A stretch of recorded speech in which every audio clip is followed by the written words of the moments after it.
The instructor tossed her a bent knife. It landed with a dull clatter on the packed dirt at her feet. The tip curled into a useless hook. Warrant Officer Anya Petrova didn't flinch.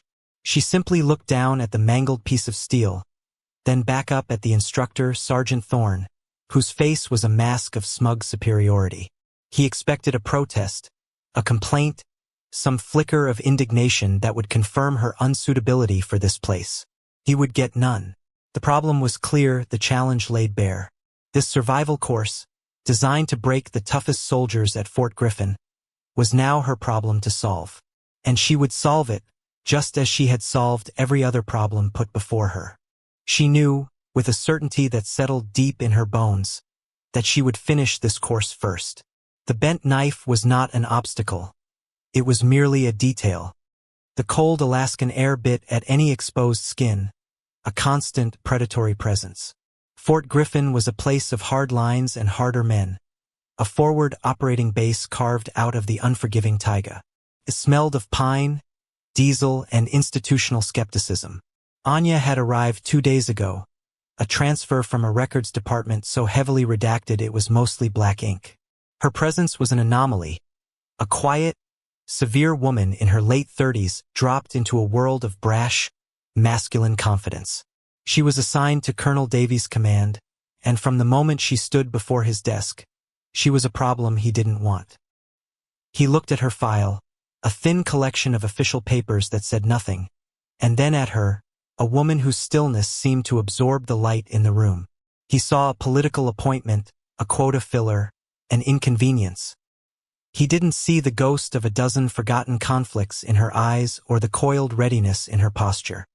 "Warrant Officer Petrova," Colonel Davies had said, his voice laced with the weary condescension of a man burdened by bureaucracy. He tapped a manicured finger on her file. "Your record is sparse. Liaison duties, administrative support. It doesn't exactly scream Arctic warfare specialist." He leaned back in his leather chair, the picture of command. "We have standards here.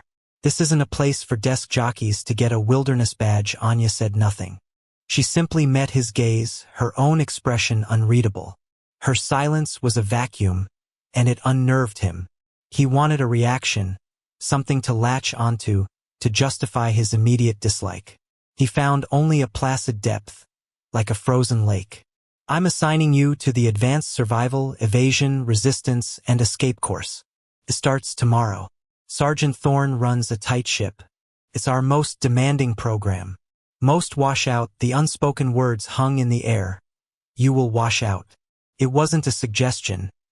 It was an expectation, an order. He was setting her up to fail, to be sent back to whatever quiet corner of the military she'd crawled out of. Anya gave a single, precise nod. "Understood, sir." The lack of argument, of any plea for a different assignment, seemed to irritate him further. He waved a dismissive hand. "That will be all." She turned and walked out, her footsteps silent on the polished floor, leaving the colonel stewing in a silence she had created.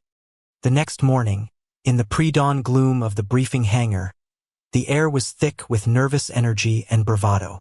20 soldiers, mostly young, cocky infantrymen, checked their gear, their laughter loud and brittle.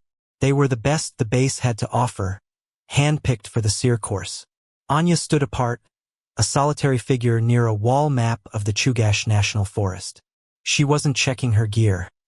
She had already done that twice, with a meticulousness that bordered on ritual. Instead, she was observing. She watched the way a young private, Miller, fumbled with the straps on his pack, his weight unevenly distributed. She saw how another, Chen, had packed his water bladders on the outside, vulnerable to puncture. She noted the subtle tremor in the hands of a corporal who was trying too hard to look relaxed. She absorbed it all, cataloging weaknesses, assessing strengths, building a mental schematic of the human terrain. Sergeant Thorne strode into the center of the room, a bulldog of a man with a chest full of ribbons and a voice like gravel grinding. "Listen up." The chatter died instantly. Thorne's eyes swept the room, pausing with theatrical disdain when they landed on Anya. "This course is designed to find your breaking point. The forest doesn't care about your rank, your feelings, or your gender. The jab was obvious, and a few of the younger soldiers snickered. Anya's expression remained unchanged. She was studying the weather charts on the wall, her mind already miles away, calculating barometric pressure and wind direction. The storm front was moving in faster than the official forecast predicted. That was the real enemy, not this posturing man. The gear issue was last. Thorn handed out the standard issue K-bar knives, one by one. When he got to Anya, he paused. He looked down at the last knife in the box, then back at her. With a deliberate motion, he picked it up, walked over to a steel support beam, and slammed the tip of the blade against it. The sharp crack echoed in the hangar. He bent down, picked up the damaged knife and tossed it to her. "Last one, warrant officer," he said, his voice dripping with false sympathy. "Make it work." The bent tip was a declaration. "You are less. You are not welcome. You will fail." Anya caught the knife. She examined the damage for a moment, her thumb tracing the warped steel. It was a poor tool for stabbing, but the bend gave it a new potential. Could be a hook, a gouge, a scraper, a tool for peeling bark. Her mind didn't see a broken weapon. It saw a modified instrument. She secured it to her webbing without a word and met his gaze. In her eyes, there was no anger, no fear, no insult. There was only focus. A quiet, terrifying focus that Thorn, for the first time, found he could not quite decipher. The pressure began the moment the helicopter's ramp dropped. The wind hit them like a physical blow, a wall of freezing air and driving sleet. The drop zone was a desolate muskeg patch, miles from any discernible landmark, the landscape a monotonous blur of stunted spruce and gray sky. The plan, as Thorn had briefed it, was simple. Navigate 20 miles east to a designated extraction point within 48 hours, living off the land. But the plan had not accounted for the storm accelerating. Within an hour, the sleet had turned to heavy, wet snow, visibility dropping to less than 50 feet. The temperature plummeted.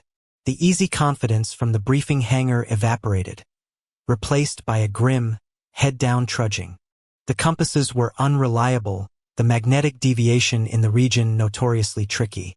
The GPS units, their primary navigation tool, began to flicker and die, the cold draining their batteries with ruthless efficiency. Panic, cold and sharp, began to prick at the edges of the group. "Sergeant, we've lost the signal," a soldier shouted over the howling wind. "Can't get a fix."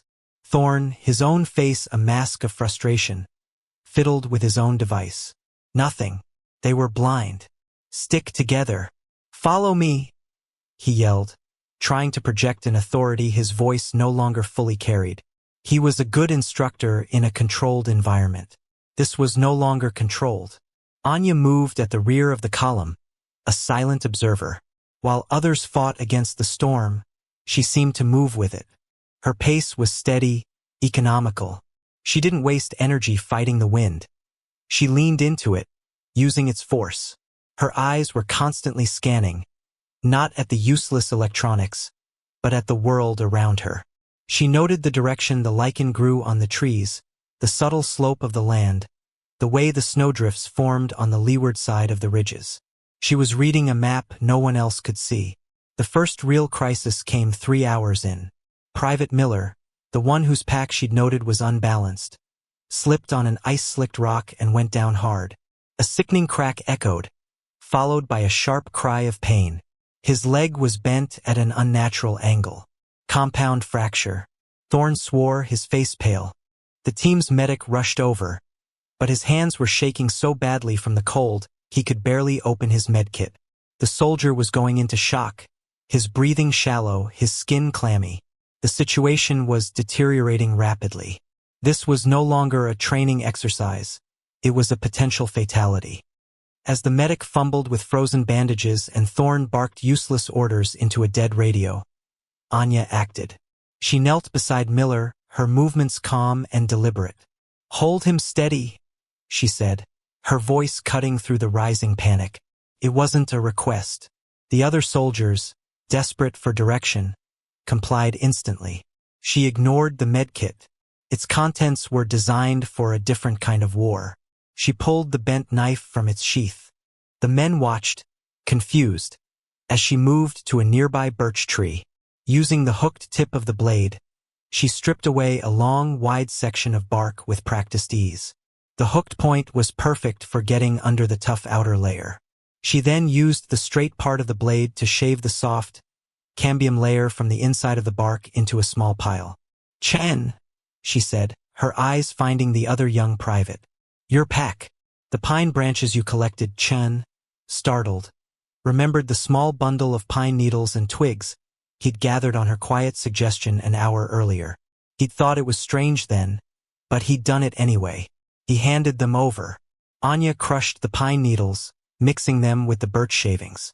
She had created a crude, natural antiseptic and analgesic poultice. While the others stared, she found 2 straight, sturdy branches and used the bent knife again, its hooked tip now serving as a perfect tool for carving notches into the wood. She produced a length of cord from her own pack, cord she had taken the time to waterproof with beeswax the night before. With swift, efficient motions, she applied the poultice to the wound, laid the branches alongside Miller's leg, and began to fashion a splint. Her knots were complex but tied in seconds, a series of locking hitches that distributed pressure evenly without cutting off circulation. The entire process took less than 5 minutes. When she was done, Miller's leg was immobilized, the bleeding was controlled, and the pained lines on his face had softened slightly. He was still in danger, but he was stable. The group stood in stunned silence.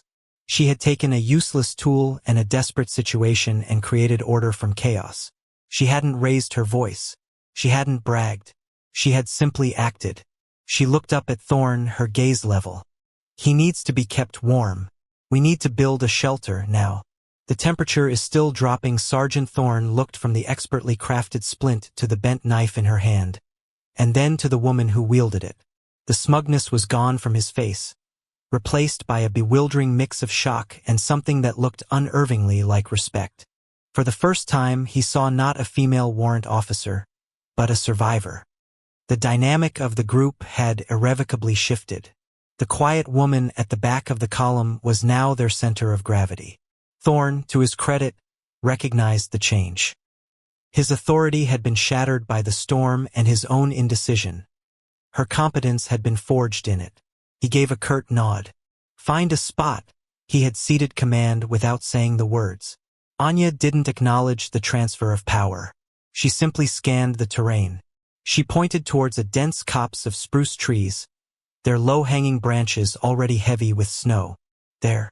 The trees will provide a windbreak, and the snow depth will be good for insulation." She led the way, her steps sure-footed.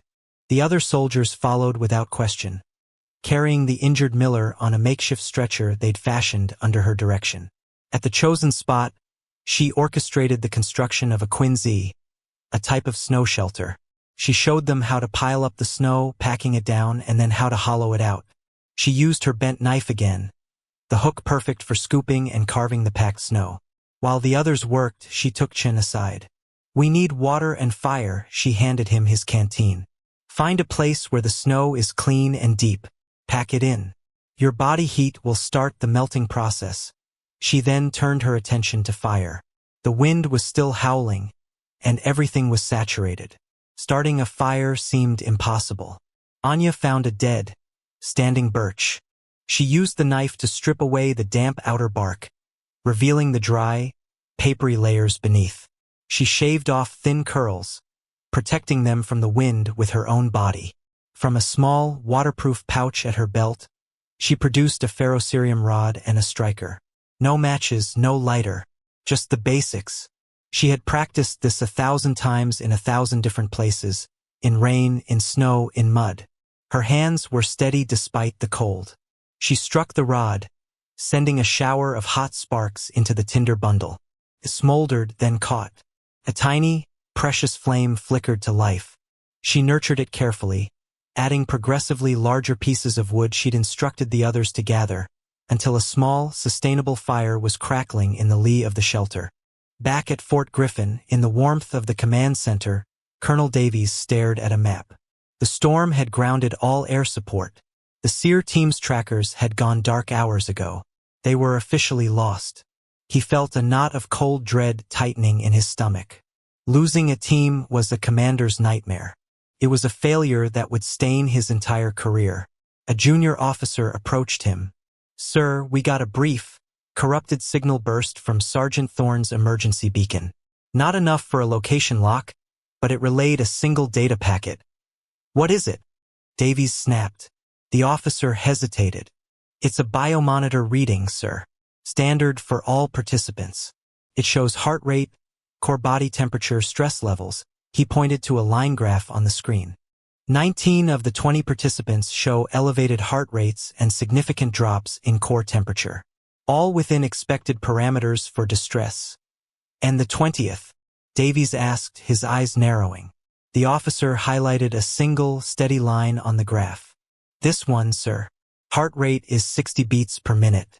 Core temperature is stable at 98.6 degrees. No signs of stress." "It's Warrant Officer Petrova." Davies stared at the flat line amidst a sea of frantic spikes. It made no sense. In the heart of a deadly storm, with a lost team and at least one injury, one person was exhibiting the physiological signs of someone sitting calmly in a quiet room. The anomaly was so profound it was unnerving.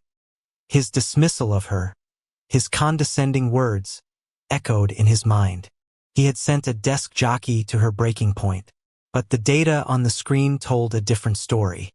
It suggested that out in that frozen hell, the storm itself might have met its match. By the second day, the storm had broken, leaving behind a world of pristine, deadly white. The sun was a pale disk in a steel-gray sky, offering little warmth. Inside the Quincy, the team had survived the night. The fire, carefully tended in shifts, had kept the worst of the cold at bay. Miller was stable. His fever from the infection having broken thanks to a willow bark tea Anya had brewed. The soldiers looked at her with a kind of reverence. She had become their provider, their guide, their leader. She had shown them how to make cordage from tree roots, how to identify edible lichens, and how to navigate by the sun and shadows. She spoke little, but when she did, her words were precise and impactful. There was no wasted motion, no wasted breath.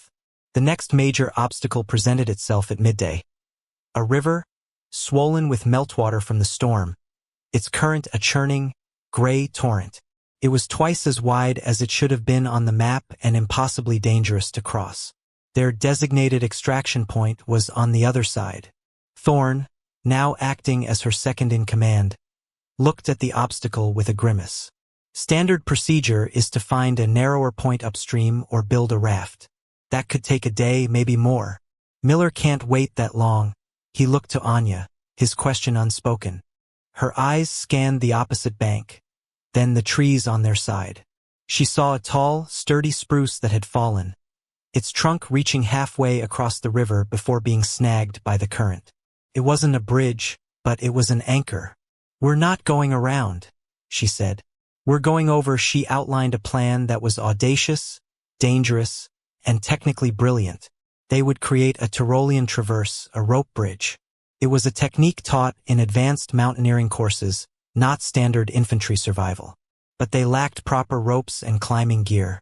They would have to improvise everything. For the next hour, she put them to work. Under her direction, they gathered every scrap of cordage they had, from bootlaces to pack straps, and even the internal strands of their paracord. Anya, using a technique of braiding and weaving, began to construct a single, strong rope from these disparate pieces. Her hands moved with a blur of efficiency, tying knots most of them had never seen before. The result was a rope of remarkable strength. The next challenge was getting it across the river. Anya took a rock and the length of remaining cord. She tied a specialized knot, a climber's throwing knot, to give it weight and balance. She stood at the river's edge, swinging the rock in a slow, deliberate circle, gauging the wind and the distance. The men watched in silence. It was an almost impossible throw. She released it. The rock sailed in a perfect arc, the line unspooling behind it, and landed squarely over a thick branch of the fallen tree on the other side. A collective sigh of relief went through the group. She had made it look easy.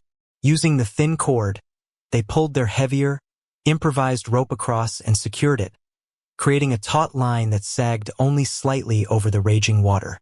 Anya tested it herself first, her movements fluid and confident as she pulled herself across, a safety line tied around her waist. She secured the other end, then came back. One by one, the soldiers pulled themselves, their gear, and finally the injured Private Miller across the river. It was exhausting, terrifying work, the icy water churning just feet below them. But they did it. They were a team, forged by her will and her expertise. When the last man was safely across, they collapsed on the bank, exhausted but alive. They had faced an impossible obstacle and, using nothing but what they could carry or find, they had overcome it. They hadn't just survived. They had dominated the environment. Chun looked at the bent knife she had tucked back into her belt. It was scratched and worn, but it had been the instrument of their salvation. A tool for healing, for shelter, for fire, for escape. In her hands, its flaw had become its strength. The extraction point was a small clearing on a high ridge. They reached it just before dusk on the second day. A helicopter was already waiting, its rotors whipping snow into the air. They had not only completed the course, they had done it 6 hours ahead of schedule, with an injured man in tow. The flight back to Fort Griffin was quiet. The soldiers were too exhausted to speak, but the atmosphere was thick with a new, profound respect. They looked at Anya, not as an outsider, but as the reason they were all alive. The debriefing was held in the same hangar where the course had begun. Colonel Davies stood at the front of the room, his face a stony mask. Sergeant Thorne stood beside him, looking humbled and tired. The surviving members of the team stood in a loose formation. "Report, Sergeant," Davies commanded, his voice tight. Thorne cleared his throat. He recounted the events of the past 48 hours. The storm, the failed equipment, Miller's injury, the impossible river crossing. He didn't embellish or make excuses. And when he spoke of Anya, his voice was filled with an unshakable conviction. "Sir, Warrant Officer Petrova, she saved us. All of us. Her skills are beyond anything I've ever witnessed. She led us out." Davies's gaze fell upon Anya. He saw no triumph in her expression. No, "I told you so." She was as still and silent as she had been in his office. He couldn't reconcile the woman in the file with the person Thorne was describing. It was luck. A fluke. She got lucky. He was about to voice his skepticism, to dismiss the report as an exaggeration born of stress, when the main hangar door slid open. A man strode in, his uniform immaculate, his rank that of a sergeant major. He was older, his face a roadmap of hard campaigns, and he carried an air of absolute authority that dwarfed even the colonel's. It was Sergeant Major Elias Vance, the command sergeant major for the entire Alaskan sector, a living legend. He rarely visited the forward bases. His presence here was an event. Vance's eyes scanned the room and then they locked on Anya. He stopped dead in his tracks. A flicker of disbelief, then dawning recognition, crossed his face. He ignored Colonel Davies completely and walked directly toward her. The room held its breath. "My God," Vance breathed, his voice a low rumble of awe. He didn't see a warrant officer. He saw someone else entirely. "Kestrel," he said. The name fell into the silence like a stone. It was a call sign, a ghost from a past that wasn't in any official file. Davies's face went white. He knew the name. Every senior officer knew it. Kestrel was a myth, a phantom operator from a Tier 1 unit so clandestine its existence was only rumored. A name attached to a dozen Black Ops successes, from hostage rescues in the Hindu Kush to counterintel operations in the failed states of Africa. The stories were legendary, unbelievable. Kestrel was the operative who had held a collapsed structure together with her bare hands long enough for her team to escape. Kestrel was the one who had navigated out of the Sahara with a broken compass and 2 drops of water. Kestrel was a ghost, an asset, not a real person who stood in your briefing hangar. Vance turned to the stunned colonel. "Sir," he said, his voice now formal but carrying an undercurrent of iron. "Do you have any idea who you sent out there with a bent knife? 20 years ago in Chechnya, Our unit was compromised. Pinned down, surrounded, wounded, no comms. We were dead. Then she came for us. Alone. For 3 days she was a ghost in the forest. She hunted the hunters. She got all 12 of us out alive. The only tool she had for the last day was a piece of shrapnel from a grenade. He looked back at Anya. His eyes filled with a respect so profound it was almost worship. Her name isn't in the files because the things she's done are not fit for files. She's here for a quiet tour before retirement. She's earned it. The silence in the hangar was absolute, heavy with the weight of Vance's revelation. The 20 young soldiers stared at Anya, their expressions shifting from respect to outright awe. They hadn't been led by a quiet warrant officer. They had been saved by a legend. Private Miller, leaning on a pair of crutches, felt a shiver run down his spine that had nothing to do with the cold. The hands that had so gently and expertly set his broken leg were the same hands that had dismantled an enemy force. Chun thought of the quiet advice to gather pine needles, the calm way she had started a fire in the storm. It wasn't just survival training. It was an instinct honed in the deadliest places on Earth.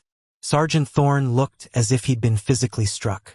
The man who had mocked her, who had deliberately given her a handicap, was staring at a woman who had likely forgotten more about survival than he would ever know. The bent knife wasn't an insult. It was a joke. He had handed a master artisan a broken tool, and she had built a miracle with it.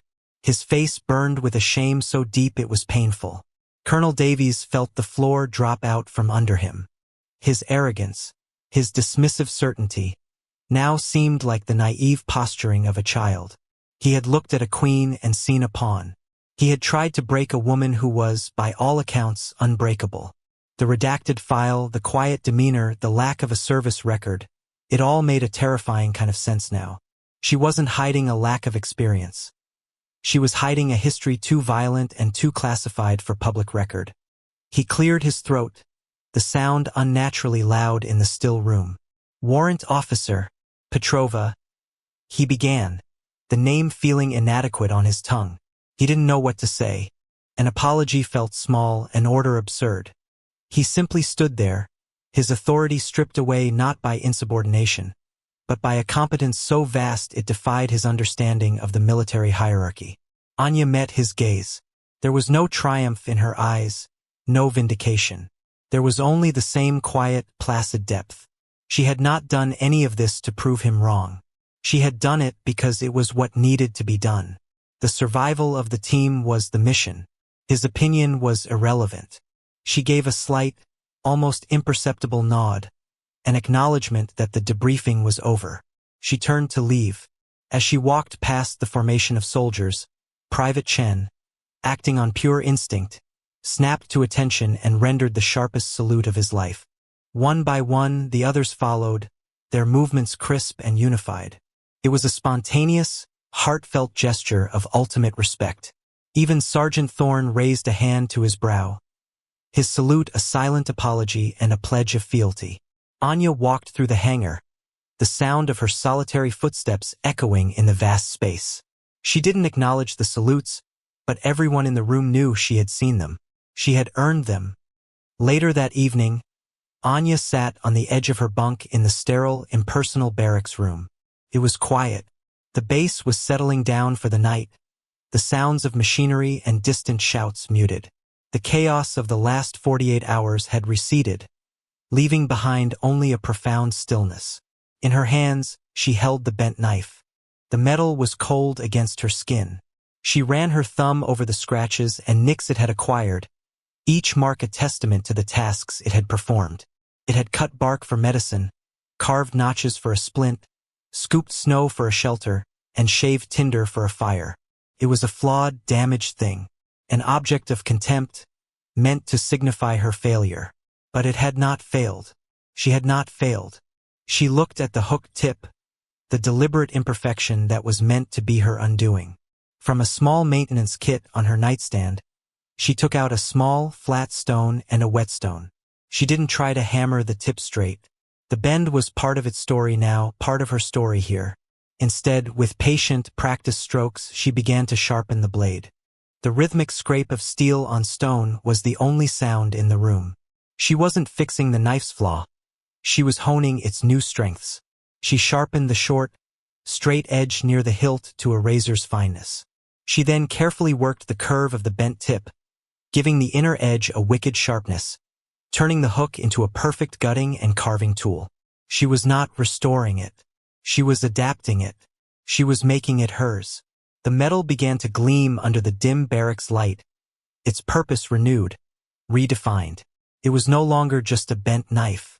It was a specialized instrument, customized by experience, its form dictated by the function it had been forced to serve.